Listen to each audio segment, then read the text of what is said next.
Hello and welcome. Computer memory का आज second lecture है और आज हम इस टॉपिक को ख़त्म करेंगे। पहले लेक्चर में हमने आपको ये सब पढ़ाया हुआ है और मुझे उम्मीद है आपने ये सारे क्वेश्चन लेक्चर नंबर 1 पे जो बेस्ड थे उनको आपने किया होगा। अगर आपको कुछ क्वेश्चंस में कुछ प्रॉब्लम है तो लास्ट में जब आज का लेक्चर होगा और लास्ट में मैं आपको फिर आंसर की भी दे दूंगा, ठीक है। आज भी लेक्चर के बाद आपको ये जो आज सेकंड लेक्चर है ना, सेकंड लेक्चर है, सेकेंडरी मेमोरी हमें पढ़नी है आज। और सेकंड लेक्चर के बाद भी आपको बहुत सारे मल्टीपल चॉइस क्वेश्चंस है, बहुत सारे हैं। पहले लेक्चर से ज़्यादा मल्टीपल चॉइस क्वेश्चंस है यहाँ पे। अगर आपको कुछ प्रॉब्लम लगती है इसमें तो वो भी आप देखोगे अपनी जगह पे। फिलहाल आपको मैं आंसर की सेंड नहीं करने वाला, क्योंकि जितना ज़्यादा आप स्ट्रेस में आ जाओगे, जितना टाइम आप लगाओगे, उतना टाइम आपकी ये लॉन्ग टर्म मेमोरी में स्टोर हो जाएगा। अगर आपको मैं आंसर की दे दूं, ना आप क्वेश्चन देखोगे, ना आप आंसर देखोगे, ना आप, तो थोड़ा सा आप करो इन क्वेश्चंस को, फिर से ट्राई करो, लेक्चर को दूसरी बार देख के ट्राई करो और फिर लास्ट में आज जो ये सेकंड लेक्चर खत्म होगा कुछ टाइम के बाद मैं आपको सारे क्वेश्चंस की आंसर की दूंगा, ठीक है। एक साथ आंसर की देने से क्या होता है, बच्चे फिर चेक नहीं करते, ज़्यादा ध्यान नहीं देते और शॉर्ट टर्म मेमोरी में स्टोर हो जाती है इंफॉर्मेशन। मैं चाहता हूं कि आपके दिमाग में ये लॉन्ग टर्म के लिए रहे। सेकेंडरी मेमोरी हमें पढ़ना है, प्राइमरी मेमोरी हमने पढ़ लिया। सेकेंडरी मेमोरी का सेकेंडरी मेमोरी नाम क्यों है, यहां से डरना नहीं आप, मैं हर एक बात आपको अच्छी तरह समझाऊंगा, जूम करके समझाऊंगा। देखो भाई, सेकेंडरी मेमोरी जो है इसका नाम सेकेंडरी मेमोरी क्यों है, क्योंकि यहां पे सेकेंडरी मेमोरी के साथ डायरेक्ट सीपीयू कनेक्टेड नहीं होता। सीपीयू डायरेक्ट यहां से डाटा नहीं लेता। सबसे पहले सेकेंडरी मेमोरी से डाटा को कॉपी किया जाता है प्राइमरी मेमोरी में, खासकर प्राइमरी मेमोरी के रैम में। प्राइमरी मेमोरी हो या रैम हो तो आप ऐसे समझो, सेकेंडरी मेमोरी से कॉपी होता है प्राइमरी मेमोरी में डाटा, खासकर रैम में, और रैम से फिर सीपीयू ये डाटा कनेक्ट में आ जाता है और इस डाटा पे काम करता है सीपीयू। अब आप इस बात को समझो, ये सेकेंडरी मेमोरी जो है ये मैंने आपको बोला हुआ है कि ये प्राइमरी मेमोरी से स्लो है, प्राइमरी मेमोरी से ये इनएक्सपेंसिव है, प्राइमरी मेमोरी के मुकाबले ये लार्ज डाटा स्टोर करता है, जो कि अच्छी बात है। सेकेंडरी मेमोरी की खास बात यही है कि लार्ज डाटा स्टोर करना। अब इनएक्सपेंसिव का मतलब क्या है sir, low cost per bit, एक बिट को स्टोर करने के लिए कम कॉस्ट लगता है। प्राइमरी मेमोरी में हाई कॉस्ट पर बिट होता है, पर बिट स्टोर करने के लिए ज्यादा कॉस्ट लगता है, ठीक है। इनएक्सपेंसिव ये है मतलब कम कॉस्ट लगता है बिट को स्टोर करने के लिए। एक बिट है स्मॉलेस्ट, हम पढ़ेंगे आज बिट क्या होता है, बाइट क्या होता है। देखो भाई, थोड़ा सा मैं आपको बताऊंगी बिट क्या होता है, बाइट क्या होता है, क्रम्ब क्या होता है, ठीक है ना, और अप्रॉक्स वैल्यू क्या होता है, एक्चुअल वैल्यू क्या होता है, मिलियन बाइट्स को एम से मेगा भी बोलते हैं, ये सारी चीजें हम पढ़ेंगे। निबल क्या होता है, आज हम इसको देखेंगे। तो मैं फिलहाल यहां पे हूं, फिलहाल मैं यहां तक पहुंच गया कि कम कॉस्ट लगता है पर बिट, इनएक्सपेंसिव का मतलब ये है। और आपको पता ही है सेकेंडरी मेमोरी नॉन वोलेटाइल है, प्राइमरी मेमोरी नॉन वोलेटाइल है कि volatile, sir primary memory non volatile भी है, वोलेटाइल भी है। रैम है वोलेटाइल और रीड ओनली मेमोरी रोम है नॉन वोलेटाइल। मैंने आपको बोला था प्राइमरी मेमोरी से आधा है वोलेटाइल, आधा है नॉन वोलेटाइल। वोलेटाइल का मतलब पावर ऑफ होने के बाद सारा डाटा खत्म होना, नॉन वोलेटाइल का मतलब पावर सप्लाई अगर कट जाए तो डाटा रिटेन रहना, डाटा वहीं पे रहना, डाटा डिलीट ना होना। और सेकेंडरी मेमोरी भी नॉन वोलेटाइल है, परमानेंट है। नॉन वोलेटाइल मतलब डाटा वहीं रहता है, पावर ऑफ होके भी डाटा वहीं रहता है। वो बात अलग है कि यहां से आप डिलीट करोगे कुछ तो डिलीट हो जाएगा, आप बोलोगे ये तो परमानेंट कहां है, ये तो नॉन वोलेटाइल कहां है। मकसद की बात यह है, मकसद की बात यह है कि वोलेटाइल का मतलब है कि जो खत्म हो पावर ऑफ होने पे, नॉन वोलेटाइल का मतलब है जो खत्म ना हो पावर ऑफ होने पे, ठीक है। नॉन वोलेटाइल खत्म नहीं होती तो परमानेंट होती है, वोलेटाइल मेमोरी खत्म हो जाती है तो टेम्पररी होती है। ये सारी नॉन वोलेटाइल है, मतलब खत्म नहीं होती, मतलब परमानेंट मेमोरी है। लेकिन ये 100% परमानेंट भी नहीं है, आप इसको डिलीट कर सकते हो। Volatile non volatile power on off पे ही है। चलो ये मैंने आपको पहले लेक्चर में भी बता दिया है। हाँ भाई, ये सेकेंडरी, सारी मेमोरी सेकेंडरी की नॉन वोलेटाइल है, मतलब कि ये परमानेंट मेमोरी है, मतलब कि ये कांस्टेंट पावर। अच्छा, अब एक बात कहूंगा मैं, जो वोलेटाइल होती है ना उसमें पावर सप्लाई देना पड़ता है, इसमें कोई कांस्टेंट पावर जरूरत नहीं है। कांस्टेंट पावर सप्लाई इसकी जरूरत नहीं होती। पावर सप्लाई कांस्टेंट रहे इसकी जरूरत नहीं होती। पावर ऑन रहे इसको वो जरूरत नहीं होता। ऑफ होने पे भी ये परमानेंट है, नॉन वोलेटाइल है, खत्म डाटा नहीं होगा मेमोरी से। सेकेंडरी मेमोरी के दो टाइप्स है, sequential access, direct access. Sequential access होता है अगर आपके पास ये मेमोरी लोकेशंस है तो आप सीक्वेंशियली एसेस करोगे। पहले ये सुनोगे गाना वीडियो, फिर ये सुनोगे गाना वीडियो, या इस डाटा पे चले जाओगे, फिर इस डाटा पे चले जाओगे। सीक्वेंशियल एसेस में बहुत टाइम लगता है। क्यों? अगर आपको ये चीज़ सुननी है कोई मेमोरी लोकेशन पे, कोई फोटोग्राफ, मतलब कोई गाना सुनना है, तो आपको इधर से भी जाना पड़ेगा, आगे जाना पड़ेगा, आगे। इसको बोलते हैं सीक्वेंशियल एसेस। डायरेक्ट एसेस क्या होता है? अगर आपको ये सुनना है तो आप डायरेक्ट ही इसको एसेस करो। ये वाला गाना सुनना है, एसेस करो। ये वाला गाना सुनना है, एसेस करो। पहले से चलने की जरूरत नहीं डायरेक्ट एसेस में। यहां पे सीक्वेंशियल एसेस में टाइम लगता है क्योंकि आपको तो फिर चलाना पड़ता है मेमोरी को आगे, जब तक वो आपकी मेमोरी लोकेशन ना पहुंचे जहां पे आपका काम है। अब ये जो सीक्वेंशियल एसेस है उसकी एक एग्जांपल है मैग्नेटिक टेप, और डायरेक्ट एक्सेस की एग्जांपल्स है ये, और हम इनको पढ़ेंगे। सीक्वेंशियल एसेस में जो मैग्नेटिक टेप है, जो उसकी एग्जांपल है, मैग्नेटिक टेप आपने सुना होगा। कैसेट्स होते हैं, रील होती हैं, रील के ऊपर माउंट होता है।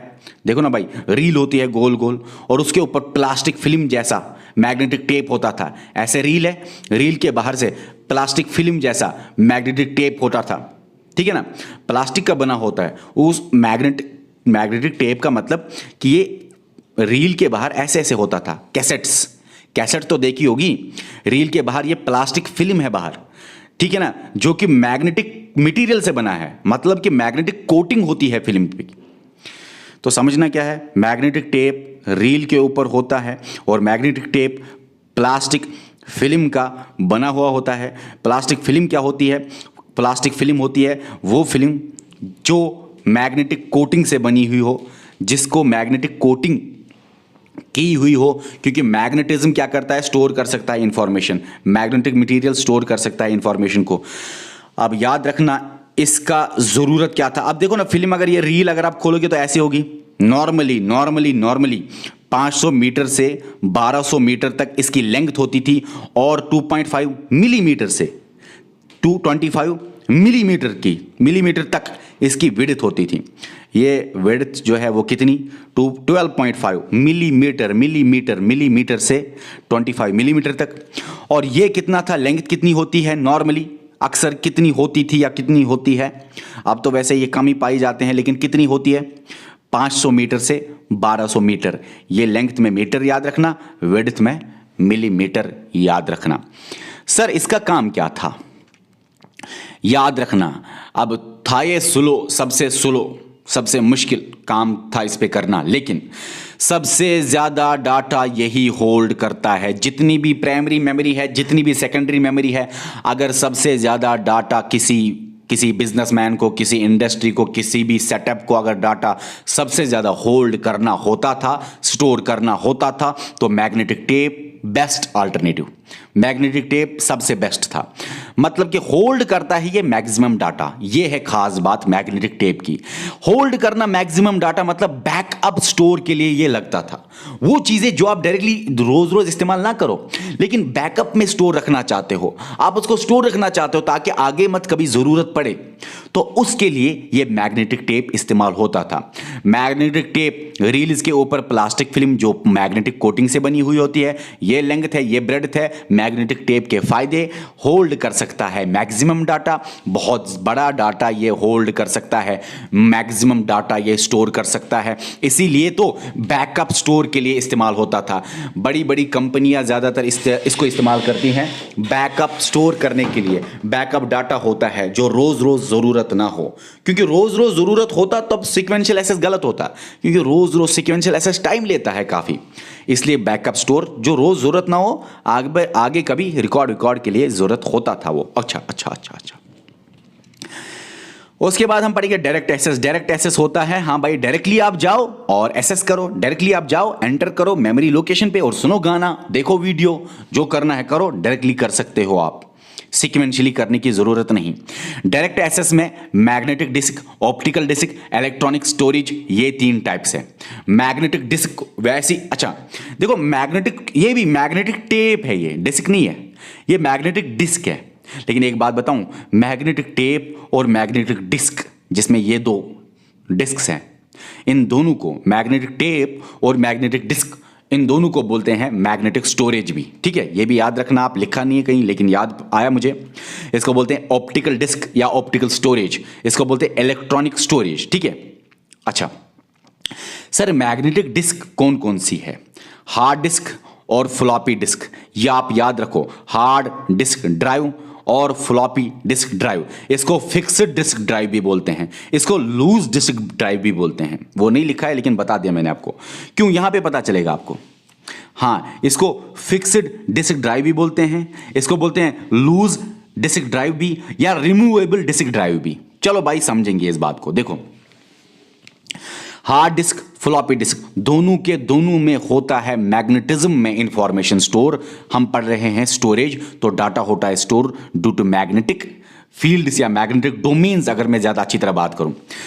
देखो भाई सिर्फ से इतना ही याद रखो, हाँ भाई मैग्नेटिज्म है इसमें, मैग्नेटिज्म है इसमें, और हार्ड डिस्क ड्राइव और फ्लॉपी डिस्क ड्राइव में क्या फर्क है, फर्क जानना बहुत जरूरी है। देखो भाई फर्क क्या है, याद रखना, हार्ड डिस्क ड्राइव जो होती है और फ्लॉपी डिस्क ड्राइव जो होती है, जो कि दोनों मैग्नेटिक डिस्क्स है, फर्क ये है कि हार्ड डिस्क में ज्यादा स्टोर कर सकते हो as compare to floppy disk. ऐसा नहीं कि एज कंपेयर टू बाकी ना, as compare to floppy disk. Floppy disk में आप कम स्टोर कर सकते हो as compare to hard disc.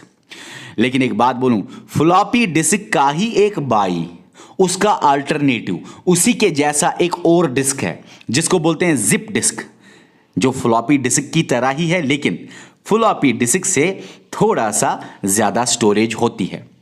आप याद रखना, फ्लॉपी डिस्क के जैसा ही है जिप डिस्क। फर्क क्या है, मेन फर्क क्या है, जिप डिस्क में थोड़ा सा फ्लॉपी डिस्क से ज्यादा स्टोरेज होता है। अच्छा, फ्लॉपी डिस्क में अगर थोड़ा सा ज्यादा स्टोरेज बढ़ाया जाए तो उसको नॉर्मली क्या बोला जाता है, जिप डिस्क।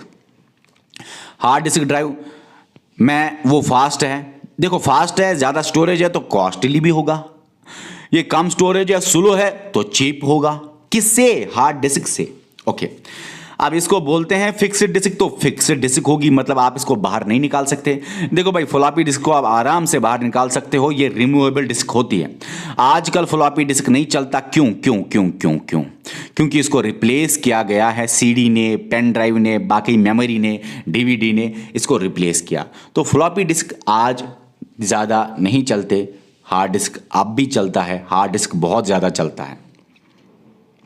अब हम देखेंगे ये हार्ड डिस्क ड्राइव कैसी होती है। याद रखना, हार्ड डिस्क ड्राइव और फ्लॉपी डिस्क ड्राइव एक जैसी शक्ल है इनकी, इन सब में भी ये आप देखोगे सेक्टर्स, ट्रैक्स, मैं आपको बताऊंगा बाद में, रुको अभी फिलहाल मान लेते हैं ये है हार्ड डिस्क ड्राइव।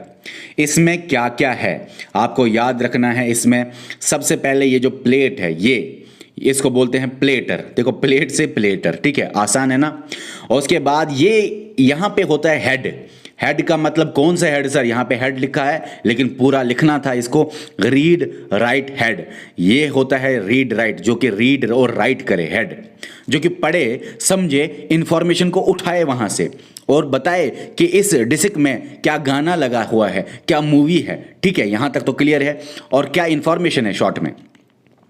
जिस हेड और जिस ये जो हेड है सामने, उसके साथ ये होती है एक्ट्यूएटर आर्म। एक्ट्यूएटर आर्म क्या होता है, देखो एक्ट्यूएटर आर्म ये है एक्ट्यूएटर, ये एक्ट्यूएटर है और ये है एक्ट्यूएटर आर्म। एक्ट्यूएटर और एक्ट्यूएटर आर्म, ये एक्ट्यूएटर क्या होता है, ये इस हेड के साथ कनेक्टेड होता है।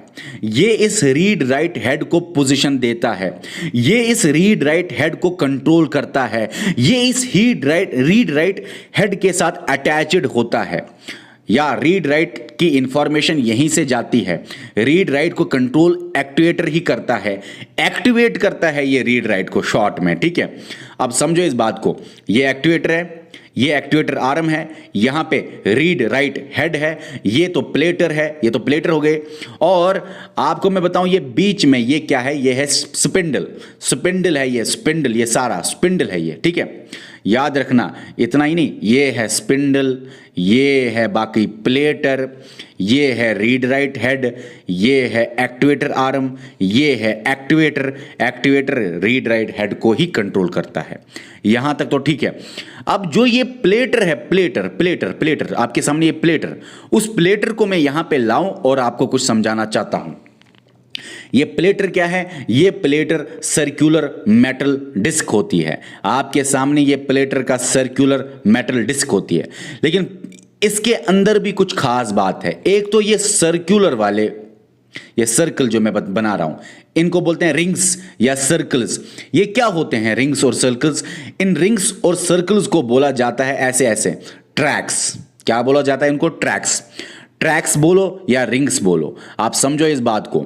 ये जो प्लेटर है, प्लेटर के साथ ये सर्कुलर रिंग्स होते हैं, सर्कुलर रिंग्स का बना हुआ होता है, जिनको बोला जाता है ट्रैक्स। अब ट्रैक तो ठीक है, ट्रैक तो ठीक है। अब ऐसे भी होता है, सर्कल के अंदर ऐसे भी होती है, ये ऐसे, ये ट्रैक्स को बांटा गया है किन में? सेक्टर्स में। या आप ऐसे समझ सकते हो, ट्रैक्स फर्दर डिवाइड होते हैं सेक्टर्स में। ये कैसे होते हैं? ये है सेक्टर, ये है सेक्टर, ऐसे लाइन से ये सेक्टर बन जाता है। देखो ये लाइन आप ऐसे याद रखो, ये तो ट्रैक है, ट्रैक है। अब बीच में ये है सेक्टर। क्या है ये? सेक्टर्स। अब समझ में आया ट्रैक क्या है, सेक्टर क्या है भाई? ट्रैक बटा हुआ होता है सेक्टर्स में, ट्रैक डिवाइड होता है सेक्टर्स में। यहां तक तो ठीक है।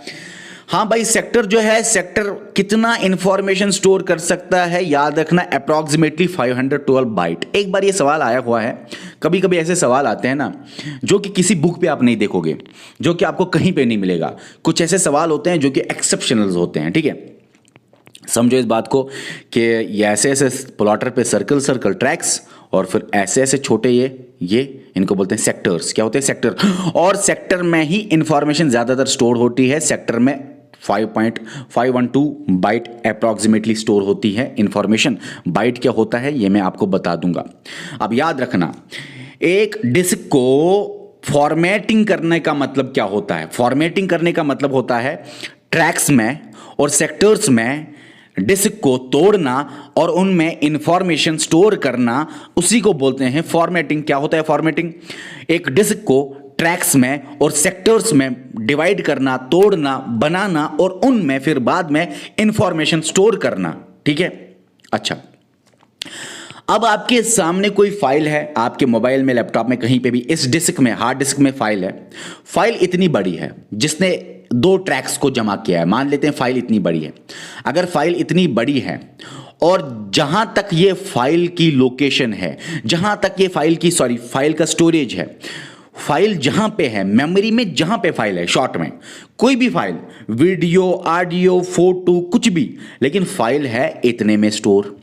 अब ये जो फाइल की लोकेशन है जिसमें ये फाइल है, जमा है, उसको बोलते हैं क्लस्टर। क्लस्टर क्या होता है कि एक फाइल ने कितना स्पेस लिया है, कितने सेक्टर्स लिए हैं, एक फाइल कितने तक है मेमोरी पे, उसको बोलते हैं क्लस्टर।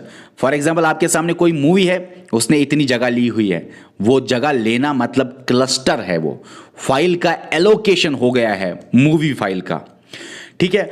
अच्छा, एक बात बताऊं मैं आपको, फाइल को जब स्टोर करते हैं तो रूट डायरेक्टरी क्या होती है?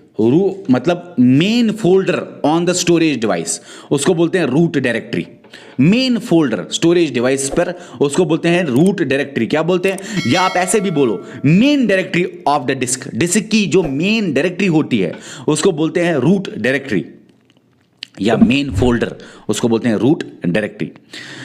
अब ठीक है, आपको यहां तक तो समझ में आ गया होगा। कुछ बातें अगर रह गई शायद आगे समझ में आए, क्योंकि हमेशा आपस में कनेक्टेड होती है इंफॉर्मेशन। देखो, ऑप्टिकल डिस्क, अब हमें ये पढ़ना है।